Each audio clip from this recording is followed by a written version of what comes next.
Sejam todos bem-vindos a mais um podcast, o Bistromcast, o podcast que fala sobre tecnologia e segurança da informação. Como sempre, os recadinhos iniciais, lembre-se de compartilhar o vídeo para que esse projeto nosso fique relevante. Clique no sininho para receber as notificações e se assine no nosso canal. Isso faz com que o projeto continue no ar. Bom, nosso podcast sempre traz pessoas ilustres e sempre amigos de longuíssimas datas, né? Não vamos falar aqui quanto tempo faz, porque senão revela a nossa idade, né? O podcast hoje aqui é com a Priscila Meyer, uma amiga de longa data, uma pessoa que eu queria trazer muito aqui, né? Em função da sua vida dinâmica que a gente estava falando aqui antes do início, né? Não permitiu, mas graças a Deus você está aqui, nós vamos poder falar com o pessoal sobre um tema que você vem vivendo esse tema ao longo da sua vida aí há muito tempo, né? Você vai contar um pouco para a gente. Vamos falar sobre a redução de risco humano, né? Uma abordagem diferente sobre a conscientização, que é um assunto que nós já até tratamos aqui um dia, né? Num outro podcast, mas que você traz uma abordagem diferente para a gente. Priscila, bem-vinda. O nosso podcast ele tem 2 pilares importantes. O primeiro é a gente conhecer a história de pessoas como você, que vem se despontando, se destacando no mercado de segurança da informação e cibersegurança. E depois nós vamos entrar no tema central, aqui seria os riscos humanos. Então conta pra gente, Priscila, onde você nasceu, onde viveu, o que comeu, né? Toda a sua história aí, que é muito bonita aí para chegar aqui nesse momento para poder falar e compartilhar com nossos seguidores aí a sua história. Dario, em primeiro lugar, muito obrigada pelo convite. É uma honra imensa estar aqui, né, com você, depois de tanto tempo, né? Faz tempo que a gente não se vê. E gostaria até de parabenizar pelo trabalho. Eu acompanho o podcast. Que bom, dá para aprender um monte, acho ótimo isso. Falando um pouquinho de mim, eu comecei na tecnologia muito cedo, né? Meu primeiro contato com o computador, eu tinha 13 anos e eu trabalhava numa videolocadora. É até uma história curiosa, porque... Isso em São Paulo. Em São Paulo. Sou de São Paulo. E eu sempre fui maluca, né, por computadores. Eu fui na locadora, tinha um computador e comecei a mexer nele. E um rapaz que trabalhava com o sistema para videolocadoras, ele foi lá fazer uma manutenção. Explicar para o pessoal mais jovem o que é videolocadora, né? Pessoal, assim, a gente ia num lugar onde vendiam umas fitas. Não era Netflix, era uma fita. A gente alugava e punha num vídeo cassete lá que fazia para poder assistir um filme, né? Então seria a Netflix da época. Amenizada, né? E o rapaz foi lá fazer a manutenção no sistema, né? E falou: "Nossa, você conhece bem", porque eu fuçava, adorava, tinha muita curiosidade. E eu entrei na área muito cedo, né? Porque com 15 anos eu fazia processamento de dados e eles me chamaram para trabalhar nessa empresa. E foi assim, para mim, né, eu era super nova, pensa bem, né, 15 anos trabalhando já com tecnologia. Depois eu já fui para desenvolvimento, trabalhei com rede de computadores e iniciei o meu trabalho como consultora depois disso, né. Eu acho que era uma das únicas mulheres, desconhecia qualquer mulher que trabalhasse com consultoria e TI. E eu trabalhava numa integradora. E essa integradora, ela tinha alguns sistemas de segurança da IBM e da NAI, né? Da Network Associates, né? Que virou McAfee, que era McAfee, virou NAI, voltou McAfee. Isso. Né, agora. E aí foi meu primeiro contato, né, com segurança da informação. E eu tenho até uma história para contar, que eu lembro que eu fui num banco instalar um firewall, imagina, né? Eu era super nova. E aí o rapaz virou para mim, e era noite, né? Tinha que fazer de madrugada. E ele virou para mim e falou: "Cadê o técnico?" Eu lembro exatamente desse momento. Eu pensei, falei assim: ele vai ver onde está o técnico. Agora eu não vou sair daqui enquanto não... Vou ter que fazer acontecer. Chamava Gauntlet. O Gauntlet, lembro do Gauntlet, da NAI, lembro. Meu Deus do céu. Entrega as idades, né? E aí depois disso, eu... continuei a minha vida na consultoria, entrei na Módulo, que foi... Foi aí onde eu te conheci. Foi, exatamente. Não, você me conheceu antes. Foi antes, verdade. Foi antes. Eu entrei na Módulo em 2001 e foi incrível, né? Maravilhoso, porque a Módulo formou os profissionais, né, da nossa geração. E eu trabalhei quase 9 anos na Módulo. E eu tive as oportunidades, acho que sim, dificilmente você tem oportunidades de quem trabalhou tanto tempo com consultoria, porque são projetos totalmente distintos em segmentos diferentes, então conseguir passar por tudo quanto é tipo de empresa, de realidades, né, e de necessidades diferentes. Isso trouxe bastante, eu acho que tudo que eu aprendi de segurança foi muito nessa vivência do dia a dia e com diferentes cenários, né? Só que meu sonho sempre foi empreender, porque todas as empresas que eu trabalhei, eu sempre ficava pensando, e se eu fosse dona dessa empresa, né? Como seria, né? Que decisão eu tomaria nesse caso? Ou quando alguém tomava uma decisão, né? Os donos da empresa ficavam pensando, por que será que ele tomou essa decisão, né? Deve ter algum motivo, né? E isso, para mim, eu acho que me formou uma pessoa empreendedora, né? E foi aí que eu fundei a Flipside junto com o Anderson, foi em 2009. E a gente já começou com conscientização, né? Naquela época já começou. Era assim, grandes empresas, obviamente, né? Porque era muito difícil fazer conscientização, né? Falar de segurança para os usuários. Só que a gente, desde lá, eu sempre pensei, a tecnologia ela vai evoluir, né? Ela vai trazer soluções de segurança para evitar, né, as fraudes, para evitar os vazamentos, mas e as pessoas? Né? As pessoas também têm que estar em constante evolução. E eu, mesmo com o meu background, né, técnico, quando eu trabalhei em desenvolvimento, trabalhei com consultoria, eu sempre gostei muito de pessoas, né? E me interessou muito esse assunto, isso foi em 2009, né? E aí eram jovens que estavam né, meio megalomaníacos com tantas oportunidades, a Flipside foi crescendo muito e todas, né, fazia evento, tinha mídia, tinha plataforma de bug bounty. Aí chegou uma hora e falou assim, não dá, né? Até porque o evento, né, que são os principais eventos do mercado, rouba a cena, né? E aí em 2021 a gente resolveu fazer o spin-off. Né? E eu fiquei com a parte de conscientização exatamente para focar, porque é um grande propósito para mim, né? A gente já tinha a plataforma Skive, né? A empresa ela aí virou o nome, a plataforma virou o nome da empresa. Ela herdou, né, o nome da plataforma, a empresa, e sempre foi um grande propósito, porque agora fica muito claro, né? Você vê como as pessoas sofrem com a falta do conhecimento, né, da educação digital, o que isso afeta a vida delas, né? E a gente poder ajudar as empresas para levar conhecimento para as pessoas, né, para proteger essas empresas, para mim é o que me faz acordar todo dia, porque é muito importante, porque a pessoa, quando você leva esse conhecimento para ela vai naturalmente levar isso dentro da empresa, né? Então, e todo mundo ganha. Isso é muito legal. Eu sempre falo que quando a gente acha essa equação, né, onde todo mundo ganha, a gente achou a equação certa. Então, e conhecimento é sempre muito bom, né? Então, você poder passar essa responsabilidade social, inclusive, que nós como profissionais temos, é muito importante. A gente precisa prestar esse papel social. Então, hoje a Skive, ela olha para o ser humano, né? Porque na verdade empresas nada mais do que pessoas, né? Porque é um número, um CNPJ que é formado por pessoas. Sim, verdade. E no fundo é tudo sobre pessoas. Muito bem. Aí nasceu a Skive e aí hoje você é a sócia proprietária da Skive, né? E me conta um pouco dessa abordagem que vocês têm. É uma abordagem não é incomum, mas da forma como vocês vêm abordando o assunto, que é de risco humano, né? Que a gente ouve muito, até mesmo nas normas, nos frameworks, você vê lá, treinamento de conscientização, né? Vocês colocaram a coisa no lugar certo, no meu entendimento, né? Conta um pouco como é que vocês vêm abordando esse cenário de colocar a pessoa realmente como um vetor de risco, que né? Mas é interessante a forma clara e direta no qual vocês estão tratando esse assunto aí na abordagem da Skive.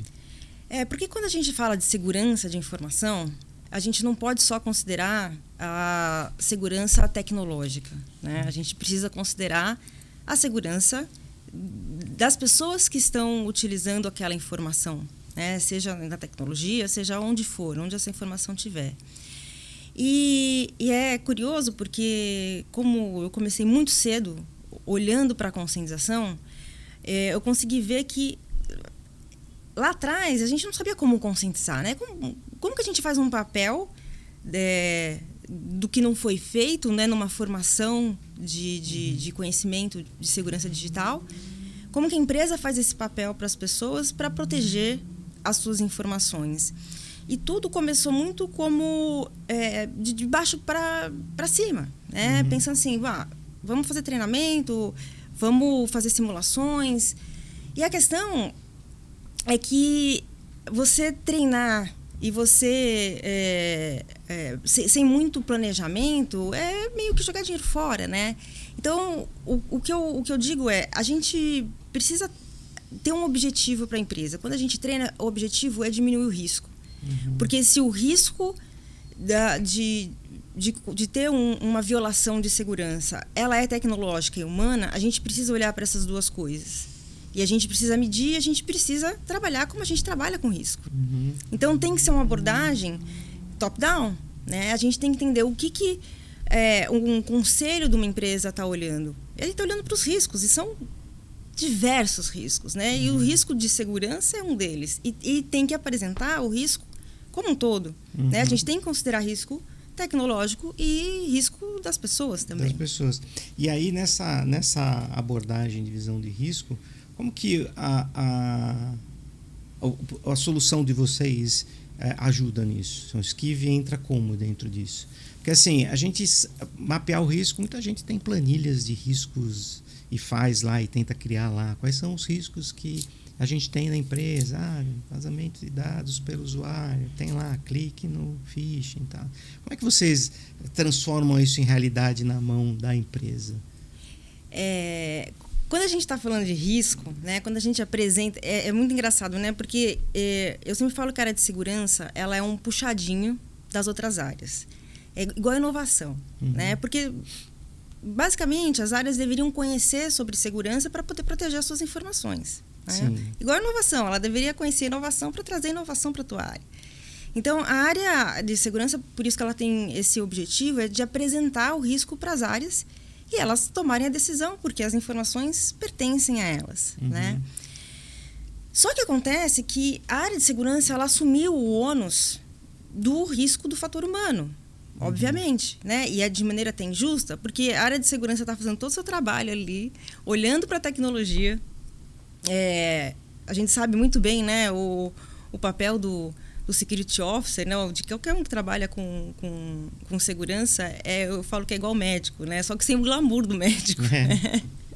Porque tem que sair correndo, não consegue nem dormir em paz, sabe que pode ter uma ligação. Então, é muito injusto pro lado de quem está olhando para a tecnologia, né, e que tem lá o backdoor, que é a pessoa que pode clicar alguma coisa e tudo que ele fez ali vai por água abaixo. E, por um outro lado, você tem o usuário que também é injusto com ele, porque uma hora você fala, não clique em nada, outra hora você manda um link porque ele precisa fazer um formulário do RH. Né? Então, quando a gente está falando de risco, né, a gente fala, como que a gente chega nesse risco? Né? A gente precisa entender que o que traz o risco? A falta do conhecimento. Né? Então, a primeira medida quão capacitado está esse meu time em geral para poder atuar no dia a dia. Exatamente. Então, a partir do é muito o conceito do risco, né? O risco é a probabilidade versus impacto. Então, quanto maior, né, a probabilidade da pessoa ser vítima de um ataque, maior vai ser o risco. Né? A partir do momento que ela tem mais conhecimento, essa probabilidade diminui. Né? E a gente usa isso como conceito de risco. E por isso que a gente precisa capacitar as pessoas. Só que a questão, e até, Dario, a parte de conscientização é o meio. Para a gente poder chegar no final do objetivo, que é minimizar o risco. Né? Porque, no fundo, pelo menos conhecer esse risco e dar para quem toma a decisão decidir o que vai fazer com aquele risco. Né? Então, toda a parte de conscientização, ela é o meio, ela não é o fim. né? O fim é exatamente a gente entender esse risco e trabalhar com esse risco. Legal.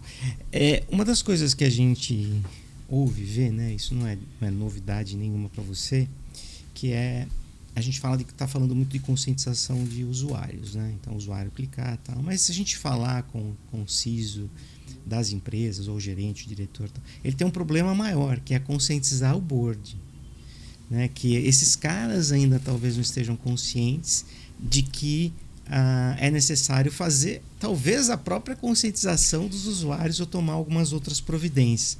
Na tua visão, existe alguma forma que essas pessoas possam usar para poder melhorar esse tipo de conscientização também para cima? É uma abordagem que vocês também tratam dentro das suas estratégias? É exatamente a abordagem que a gente trata, que é a abordagem de risco. Porque o idioma dessas pessoas é risco, né? Quando você vai... Um conselho de uma empresa, ele está medindo riscos para poder tomar decisão. Então, quando a gente não entrega para essas pessoas quantas pessoas estão caindo em phishing. Por isso que eu falo, isso é um meio, né, que a gente utiliza para poder diminuir a probabilidade dessas pessoas serem vítimas de algum tipo de ataque. O que eles precisam saber e tratar é exatamente o risco. Né? Então, a gente precisa fornecer para eles, né, qual que é o risco da empresa. E também não existe milagre, né, porque normalmente a área de segurança, quando procura a gente, ela procura perguntando, não, vamos fazer alguma coisa diferente, a gente precisa inventar alguma coisa. Não tem muito o que inventar, né? A gente precisa treinar de maneira que seja periódica. Porque as ameaças mudam, né? E as pessoas precisam estar conscientes em relação a essas ameaças. E a gente precisa de pessoas que estão ajudando a área de segurança. Como eu falei, né? É muito injusto passar esse ônus para a área de segurança. Então, a gente precisa transferir a responsabilidade para os gestores das unidades de negócio, né?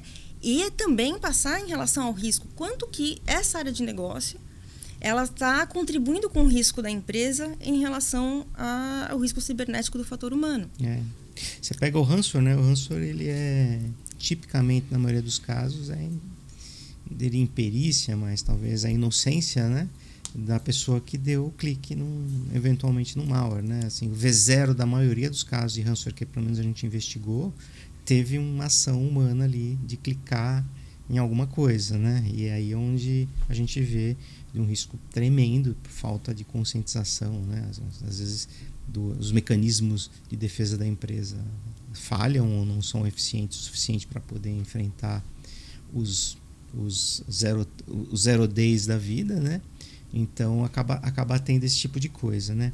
Então bacana. Então assim, a recomendação para o nosso pessoal que nos segue aqui seria transformar essa fala de vamos conscientizar usuários e mapear quais são os riscos que tem lá para apresentar para a diretoria, lá os diretores, os riscos. E seria a contramedida ou a mitigação daquele risco, a ação de conscientizar. Seria por aí o caminho. Seria por aí. Não esquecendo de trazer, né, levar, na verdade, a responsabilidade para os gestores das áreas de negócio, né? Porque eles também têm que estar... A gente falava na época que eles são os multiplicadores, os champions, mas na verdade são os responsáveis, né, que vão cobrar os seus funcionários, e eles que têm chancela para isso, alçada para isso, para que eles façam esses treinamentos. Como tem outros treinamentos também, né? Treinamento de compliance, treinamento dependendo da empresa, diversos, né? É mais um treinamento que é necessário que as pessoas façam. Em termos de resultado, nesse processo de... Ok, entendemos que precisa, a empresa se dispôs a fazer, ela precisa escolher agora o método, né? Então, uma decisão tomada, ele tem lá o orçamento que pode ser grande, pequeno, médio, ou às vezes nenhum, né? A área de segurança ou quem ficou responsável tem que fazer. Existe uma dúvida com relação a gerar esse conteúdo, né? Agora, vou criar um conteúdo, né? Aí tem empresas que pegam lá a política, eu preciso traduzir a política em conscientização dos usuários para poder. Aí ele tem 30 políticas, 40 políticas, 100 políticas, sei lá, centenas de políticas. Aí Como eu abordo isso? Eu falo uma política por mês, são 12 políticas, não consigo atender tudo.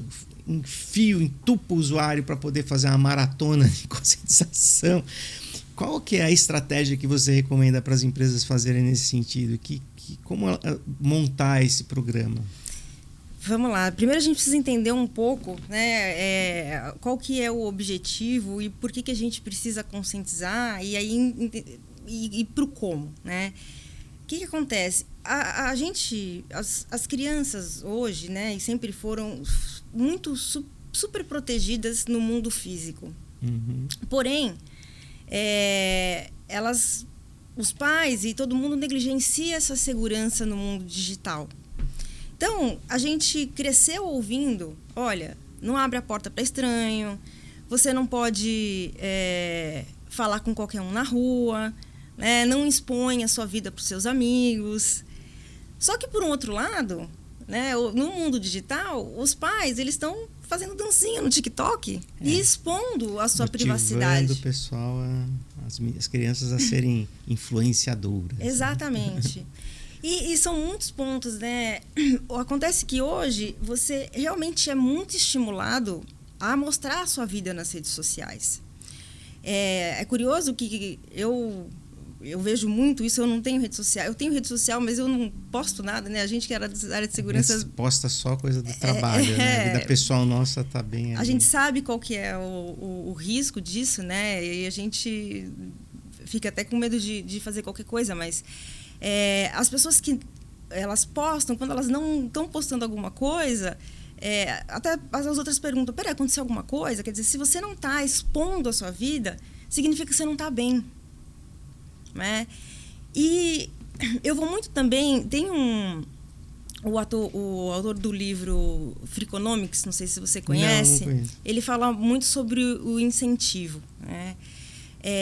O conceito do incentivo, ele explica muito bem por que as pessoas fazem as coisas, né? De uma maneira geral, o comportamento das pessoas, eles são muito pautados em o que elas vão receber de benefício ou evitar algum malefício. Só que você tem que tomar muito cuidado onde você coloca o incentivo nas pessoas. Tem uma história muito...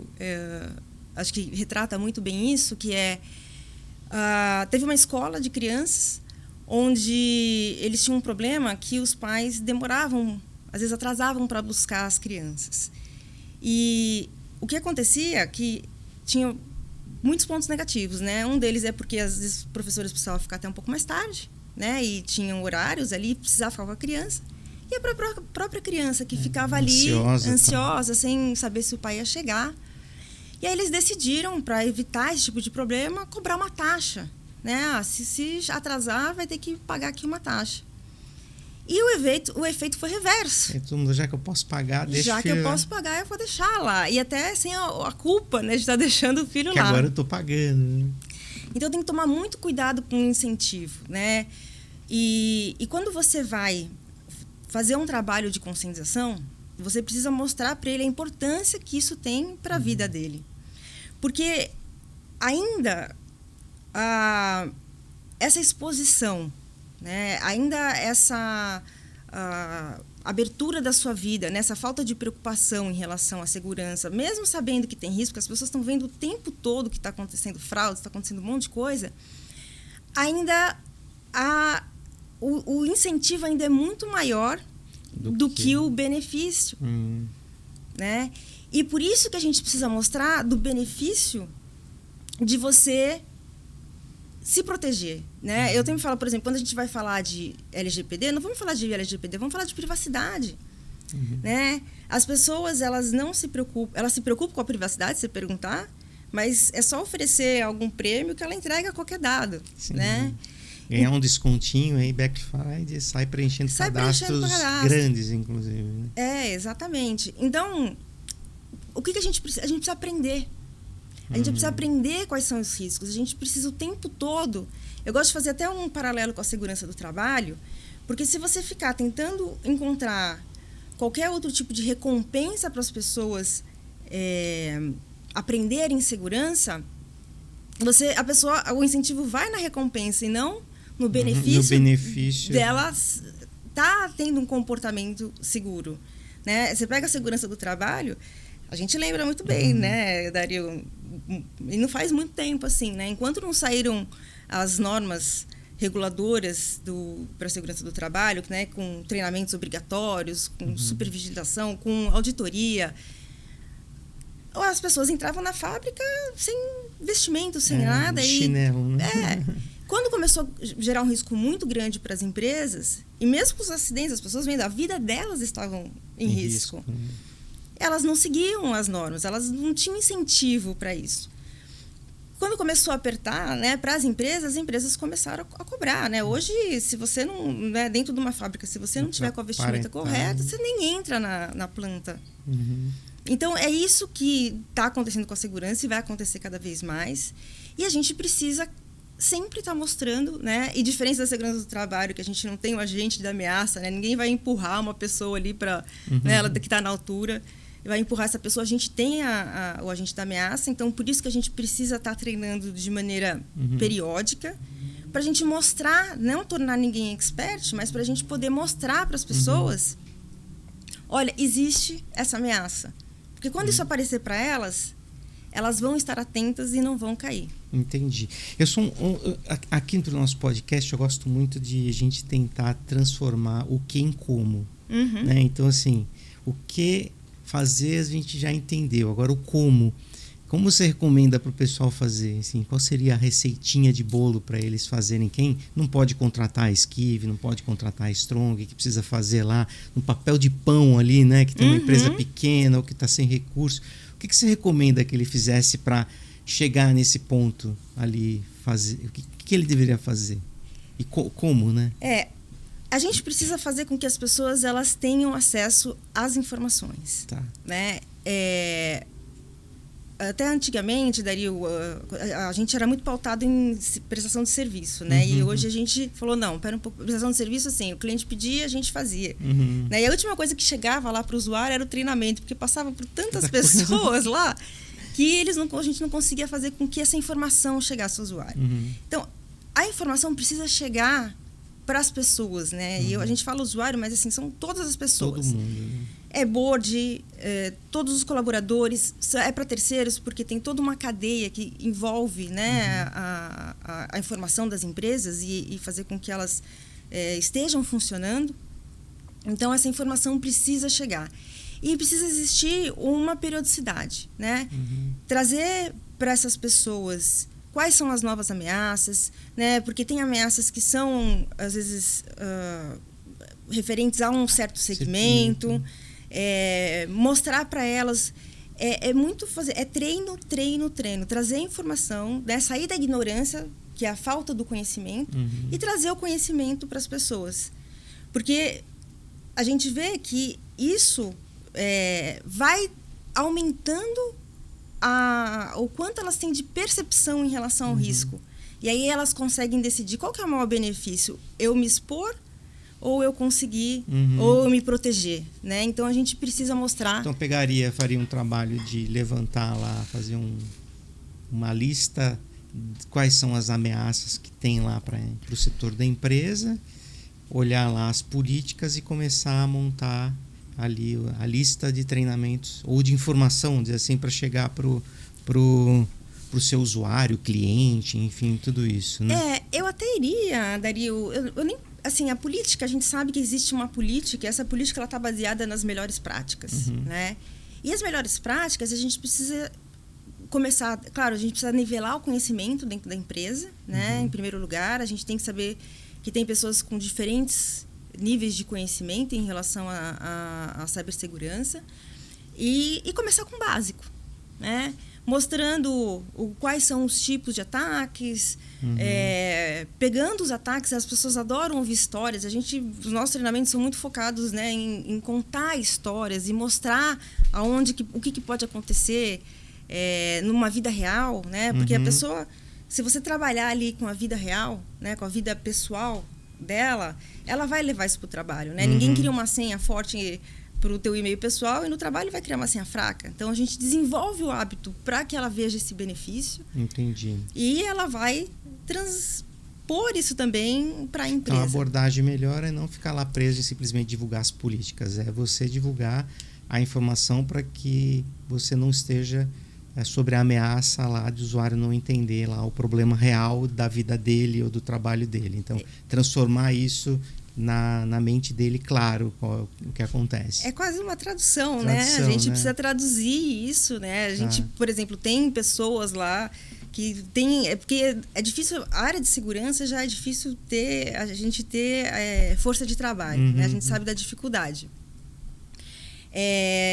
E aí as pessoas que trabalham com segurança também têm dificuldade com essa tradução, né? Então, precisa ter pessoas... Mas porque nem sempre o técnico é um bom comunicador, né? Dificilmente ele é um bom comunicador, né? Muitas vezes o cara muito técnico é até meio autista, né? Que não quer envolvimento social, né? Normalmente quem gosta muito de computador... Não gosta de gente, não gosta muito de pessoas. Mas você realmente precisa traduzir e precisa ser interessante para ela. Porque o objetivo, para a gente conseguir diminuir esse risco, né, e diminuir a probabilidade dessa pessoa se tornar alvo e vítima, a gente precisa fazer com que ela tenha o conhecimento, ela tenha essa percepção do risco e poder tomar decisão na hora certa. Entendi. E a forma que vocês veem que tem mais sucesso, né? Assim, pode ser uma apresentação da área de tecnologia, do RH, enfim, de segurança.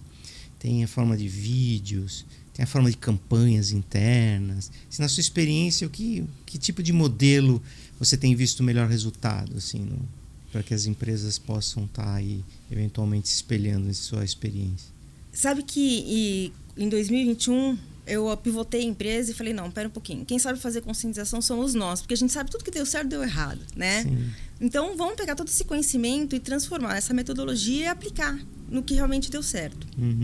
O mais importante, Dario, é a gente fazer com que as pessoas tenham o acesso à informação no momento correto, né? Ele precisa saber da ameaça antes dela chegar, né? Pela empresa, do que ela chegar pelo cybercriminoso. Então, essa constância da informação, do conhecimento, é importante que seja passado. E para a gente desenvolver um hábito, a gente precisa estar sempre fazendo, né? E repetindo, fazendo, repetindo, né? Pega ali um jogador de futebol que tem que treinar para o jogo. Ele está várias vezes. É treino, né? Então, ele precisa estar sempre em contato com esse tipo de informação. E também precisa fazer simulações de ataque, como a gente fazia antigamente, né? Ainda faz hoje, né? Mas hoje o risco é muito menor, de simulações de incêndio. Né? Porque não adianta também só treinar, a gente sabe muito bem, né? Porque no momento que tiver lá uma fumaça, todo mundo vai sair correndo e esquecer o que aprendeu. Então, você precisa fazer essas simulações. E é óbvio, existem controvérsias, né? De falar, mas vai simular, a pessoa se sente enganada. Existe todo um formato que a gente recomenda, inclusive a gente faz, avisa as pessoas que é para o bem delas. Né? Mostra que vai ter, sim, simulações e que a ideia é para ter um cunho educativo. Porque realmente... Não punitivo. Né? Não punitivo. E não só para a empresa, né? Que é para a vida pessoal. E fica fácil a gente convencer as pessoas porque elas estão vendo. Elas estão sentindo na pele, elas estão vendo seus familiares, seus amigos. Muitas pessoas sofrendo esse tipo de fraude. É curioso porque... e a impunidade é muito grande, né? Porque é difícil... Quem perdeu dinheiro, por exemplo, no golpe, dificilmente recupera isso.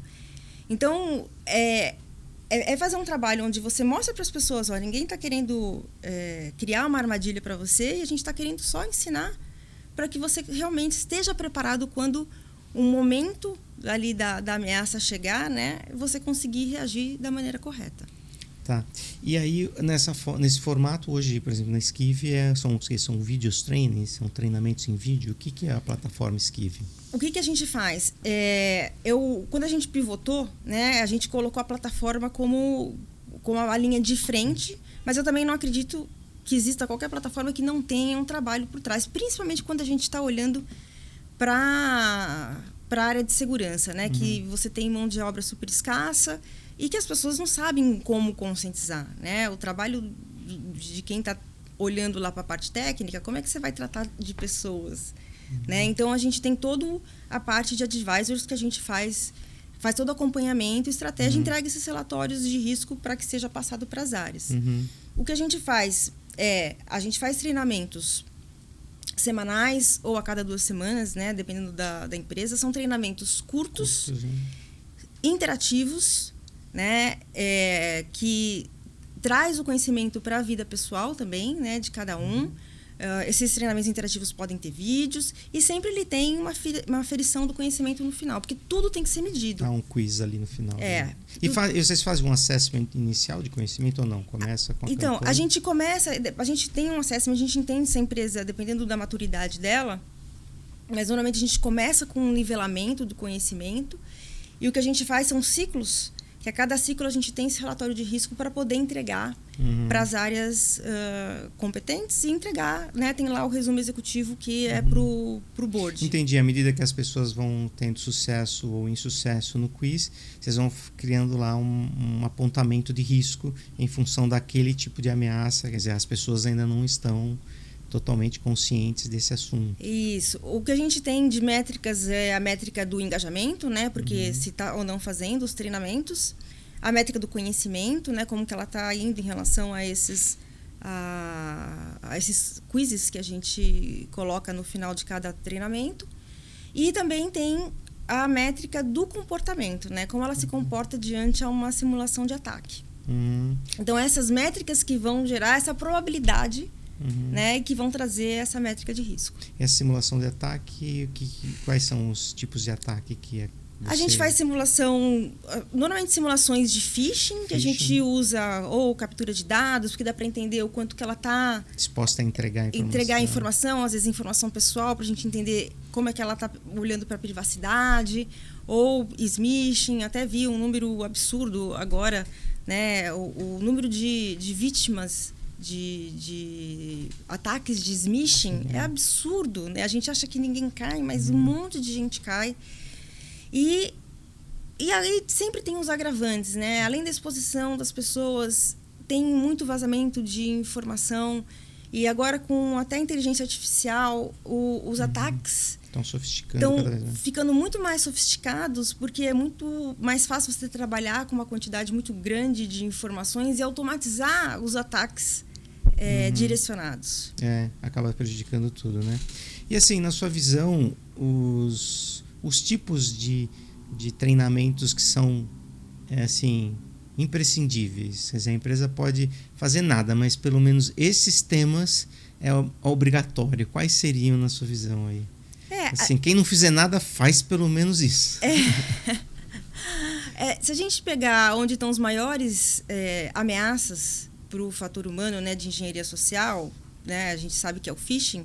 Então, se eu tiver que elencar com certeza vai ser o phishing. Mas eu acho que a gente precisa começar mesmo falando da engenharia social, né? Como que eles se utilizam desses dados? São dados que são vazados, são dados que são oferecidos gratuitamente, né?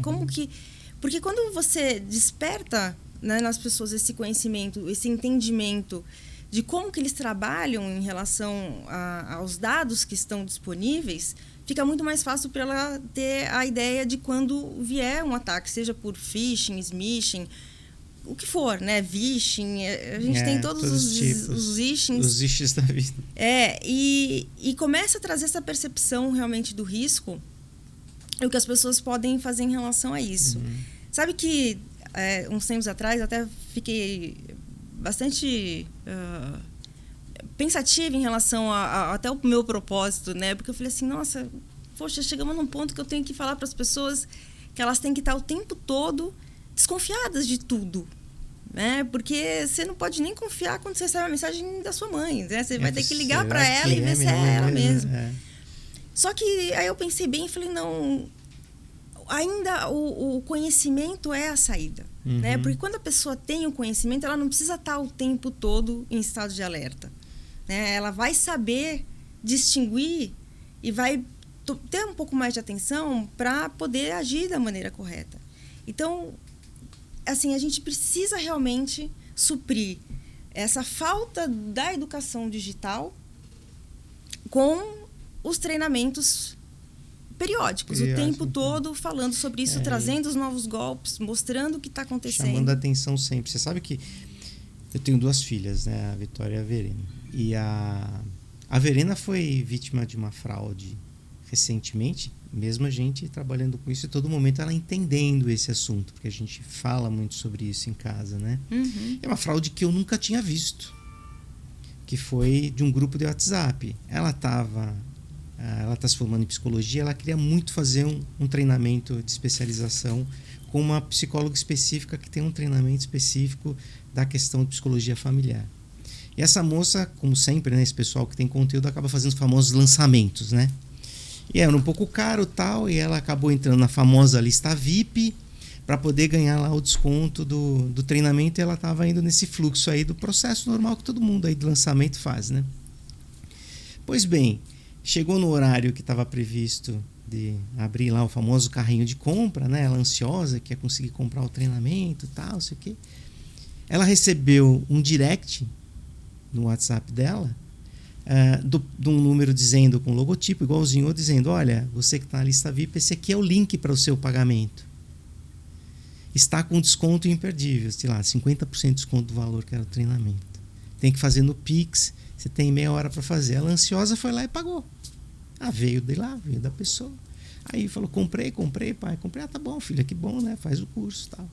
Resumindo, ela não recebeu acesso desse treinamento. Até porque não era, não né? Era, ela foi reclamar e descobriu que tinha comprado o treinamento de outro alguém que não lá da pessoa. Então, assim, eu nunca tinha visto isso. Quer dizer, a pessoa se infiltra num grupo que está lá fazendo um processo de campanha, que tem agora Black Friday, certamente tem esses monte de grupos aí para poder fazer lançamentos.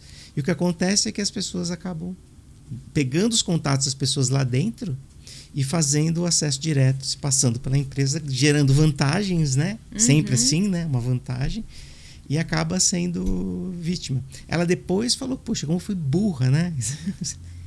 Aí a culpa da vítima, né? A vítima, né, que se sente culpada por não ter prestado atenção, né? Isso é horrível. Então você, né, vê, assim, todo momento a gente está sendo pegos pela criatividade, né, do crime organizado, que isso não é um fraudador, é um crime organizado, nesse processo, né? Então, assim, o trabalho que vocês fazem, né, ele é, assim, fundamental para isso que a gente está falando, né? Não tem outra saída, né? Não existe outra saída, Dario, a não ser o conhecimento. E você vê que mesmo com conhecimento, às vezes a gente acaba... Então, por isso que a gente fala muito do risco. Que a gente precisa diminuir o risco. Pode acontecer? Com certeza, né? Até a gente que está trabalhando... Não, eu às vezes me pego fazendo alguma coisa, eu falo: pera um pouquinho, que tem que ver se isso aqui é verdade. Às vezes você recebe um e-mail, né, de alguma coisa, você fala: isso aqui é disso, você acaba clicando e fala: opa, cliquei aqui, pera um pouquinho, isso aqui não olhei direito, né? E acontece, né? Você no dia a dia lá no seu trabalho, você tem que estar atento a tudo, né? E o que tem é o oportunismo, né? Eles sabem, né? Eles usam da escassez, eles usam da urgência, eles usam diversas... Todos os gatilhos mentais. Os gatilhos mentais, as vulnerabilidades humanas que a gente fala, para poder se aproveitar disso, né? E são grandes instituições mesmo, criminosas. São. Tanto é que eu até fiz um post no meu LinkedIn umas semanas atrás, que o crime organizado está ranqueando páginas com SEO para aparecerem na pesquisa, nas primeiras páginas de pesquisa, fraudando vendas de produtos, simulando lojas famosas. Então, sei lá, loja A, B, C, D, aí as famosas todas, estão começando a ter páginas fraudadas e clonadas com nomes de domínios similares, né? Que a pessoa clica e acha que está comprando nessas lojas. E não tá. A gente está sempre atrás, né? Quer dizer, começa a aparecer essas coisas, tem um monte de pessoa que cai nesses golpes, e aí vai lá, a Google vai tentar resolver, ou essas páginas de pesquisa, para não deixar isso acontecer. E a gente sempre vai estar... É igual um vírus, né? A vacina sempre vai vir depois. Agora, a gente precisa se proteger, né? A gente precisa ter armas, e essa arma é o conhecimento para se proteger e proteger as empresas. Porque você está lá, sei lá, pesquisando alguma coisa, mesmo do trabalho, né? Sei lá, a gente, por exemplo, trabalha com a Cielo, né? Que é uma das empresas que a gente trabalha para receber via cartão de crédito. A gente vive entrando nessa página, digitando usuário e senha, E imagine que eu dou lá, às vezes, um search na página, né? Cielo, entra uma outra que é parecida e clica. Na primeira, né? Na primeira e da vai lá pesquisa. igual, eu vou lá, digito meu usuário e senha, ela dá um erro e dá um redirect para a página oficial. Pronto, o cara acabou de capturar minha senha da Cielo, né? Então, uma das coisas que a gente vem recomendando, cara, marca os sites que você acessa e não faz mais search. Eu fazia muito isso, eu parei de fazer. Vai direto então, no site. agora eu tenho Cielo, eu tenho www.cielo.com.br. Eu vou lá e coloco no meu bookmark, eu vou lá e clico lá. Porque às vezes você pode até digitar errado. Posso digitar errado, Então você clica e pega o primeiro lá, clica e acessa, né? Falei, poxa, esse comportamento não posso ter mais. Né? Preciso mudar esse comportamento. Então tenho que ir lá colocar no bookmark para poder acessar os sites exato que eu tenho que. Isso é uma das coisas que eu tenho falado para minha família, lá dentro do escritório, obviamente. Principalmente quem lida com a parte financeira, banco, essas coisas, né? Porque pode acontecer, né? Sei lá, vou acessar o Itaú, apesar que agora o Itaú é um dos que tem app, né? Que ajuda muito, né? Mas outros bancos, eventualmente, que não tenha, né? É um problema isso, né? Sim, sem dúvida. E isso é muito... Isso muda demais, né, Dario? Se a gente conversar daqui um ano de novo, a gente vai falar... 6 meses, talvez. Vamos estar falando de outras coisas. Vamos estar falando de outras coisas, com certeza. Porque...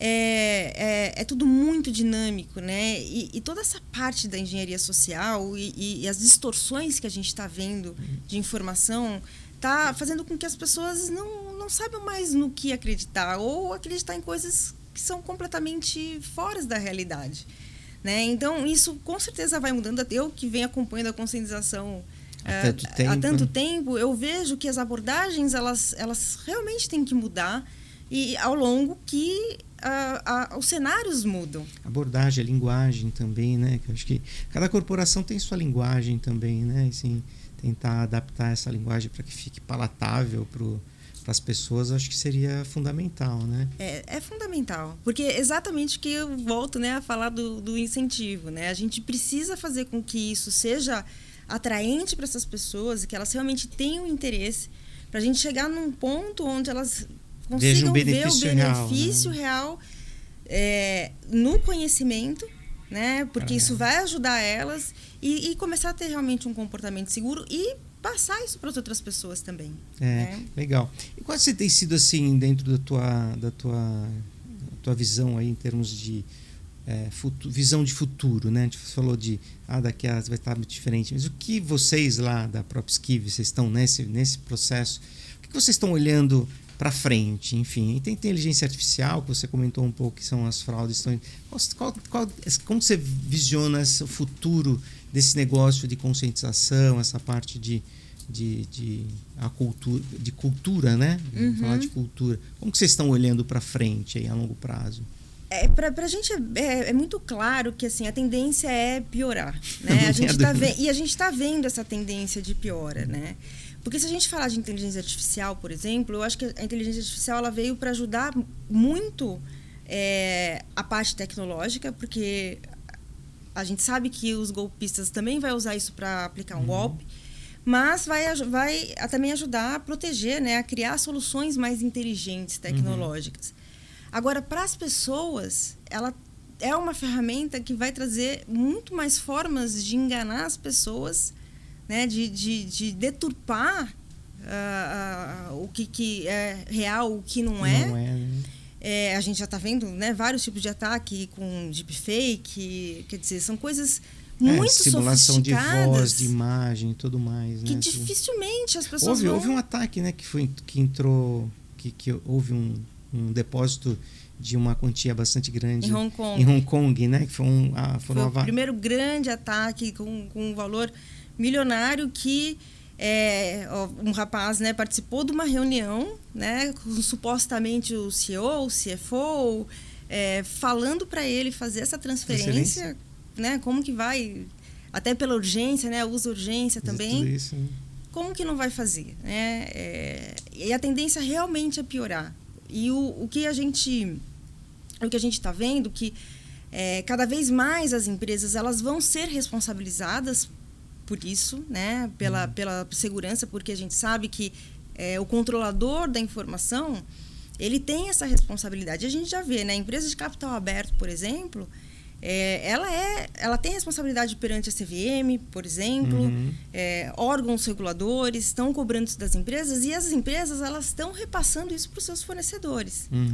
Eu já vejo empresas que não contratam o fornecedor se ele não tiver, por exemplo, uma certificação da ISO 27000. Mitigar os riscos deles. Né? E aí você pega um fornecedor, por exemplo, de uma indústria, que eu já vi vários casos, Dario, uma empresa pequena, né, com 10, 15 funcionários, que fabrica ali por exemplo, uma peça para um automóvel, que ele perde cliente porque ele não tem uma certificação. Imagina uma empresa do ramo da indústria pequena com uma certificação de segurança. E eles estão buscando essa certificação. E cada vez mais as empresas vão repassar essa responsabilidade para os seus fornecedores, porque ela está compartilhando informações, ela está dependendo também dessas empresas para que a cadeia produtiva mantenha-se, se mantenha. E todo mundo vai precisar se mobilizar em relação a isso. Não tenha dúvida, né? Tá vendo, né? A gente saindo um pouquinho da conscientização e se falar das questões de engenharia social que você colocou bem, né? Acho que todo mundo aqui do Brasil está sofrendo telefonemas recorrentes de Bradesco, Nubank, C6 Bank, enfim, todos os tipos de bancos aí, falando que você fez transferência para você falar com as pessoas, né? É o tipo de fraude que muitas pessoas acabam caindo, né? Esse tipo de abordagem tem também como a gente conscientizar ali nos treinamentos? Vocês têm alguma coisa nesse sentido seria engenharia social através de receber ligações, esse tipo de coisa? Sim. A gente tem tanto os treinamentos quanto as simulações, né? Porque a ideia é exatamente o que eu falei. A gente precisa até aprender na teoria e a gente precisa também aprender na prática. Porque como que a gente se comporta no momento da ameaça? Porque quando a ameaça vem, você precisa ter aqueles momentos, aqueles segundos de lucidez, de lucidez, exatamente. Então, se a gente não treinar também isso, não adianta ficar só na teoria, né? Então, a gente também tem esse tipo de coisa. Tem um caso seria engraçado se não fosse trágico, né? até de um cliente nosso que ele contou que a área financeira recebeu uma ligação falando que era do banco e que ele precisava fazer uma atualização ali do sistema do banco, né? A pessoa foi lá, fez a atualização, obviamente passou a senha e conseguiu fazer uma transferência e depois ligaram para essa pessoa para fazer uma pesquisa de satisfação. Né? Quer dizer, são grandes fez todo o processo para o cara demorar para achar que foi fraude, para ganhar tempo. Para ganhar tempo.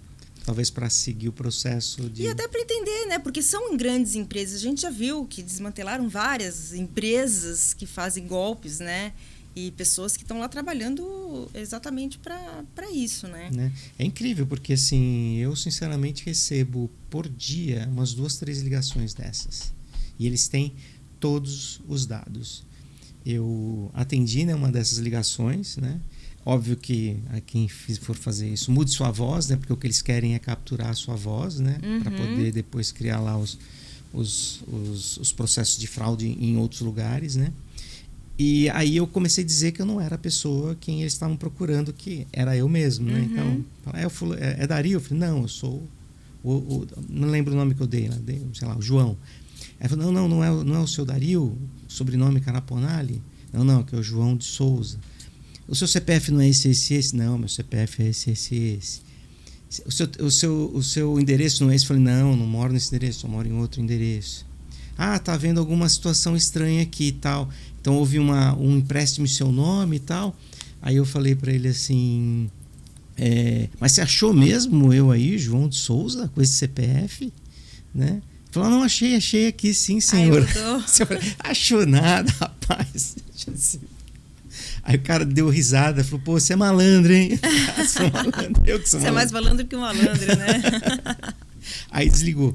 Então, assim, eles têm todos os nossos dados. Ele tinha meu nome completo, meu CPF, obviamente meu telefone, meu endereço. E eu não explorei mais, mas certamente ele deveria ter outros dados lá meus, data de nascimento. Então, nossos dados já foram vazados, né? de forma geral, né? A gente que tem partido do pressuposto, Dario, que os dados estão disponíveis. Todo mundo tem os nossos... Quer dizer, o mundo tem os nossos dados. Né? O mundo tem os nossos dados. E, principalmente, né, o que... hoje, a tecnologia está favorecendo com que esses dados... É muito mais fácil você trabalhar com esses dados para você poder fazer esse tipo de ataque direcionado. Que é tão legítimo que é muito difícil não cair. Sim, claro. Você recebeu um e-mail com todos os seus dados bem preenchidos num algum tipo de comunicação de algum local, você vai falar, poxa, assim, no primeiro momento você vai achar que é mesmo, né? E os ataques eles vão ficando sofisticados. Eu lembro de um ataque que acontecia há muito tempo atrás, que quando a gente tinha que renovar o registro BR, que seria do domínio, né, que a gente paga anualmente ou bianual, depende do que escolhe. Eu lembro que na época das datas que eu tinha que renovar, eu recebia cartas no endereço da Strong, falando que era do registro. Se olhava assim, era a carta do registro BR. E não era. Era uma carta falsa, com código de barra para pagamento, que não era do registro BR. E quanta gente não pagou, que é valor baixo, 40, 50 reais, a pessoa paga e depois vê que não renovou, vai atrás e não era.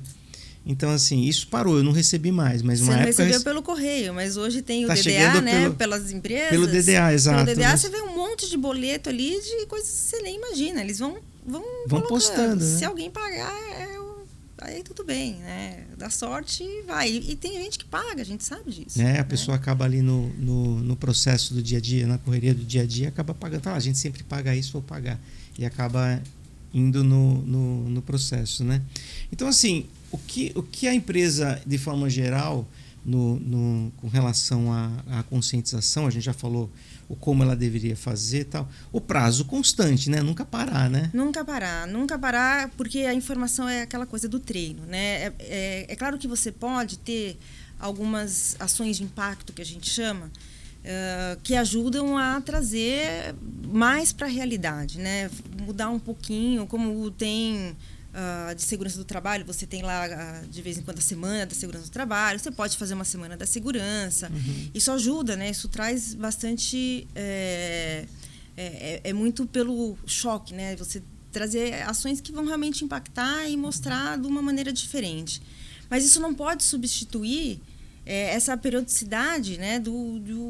Da informação chegar até o usuário, porque da mesma forma que você está recebendo como pessoa física, as pessoas também recebem como pessoa jurídica. Sim, não tem a dúvida. Né?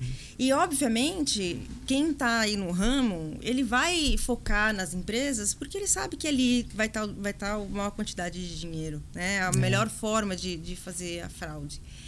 Então, as pessoas realmente precisam ter essa constância, né? Elas precisam estar sendo treinadas o tempo todo, não parar. E você poder treinar, falar com uma linguagem, né, separadas por segmento, cada segmento tem suas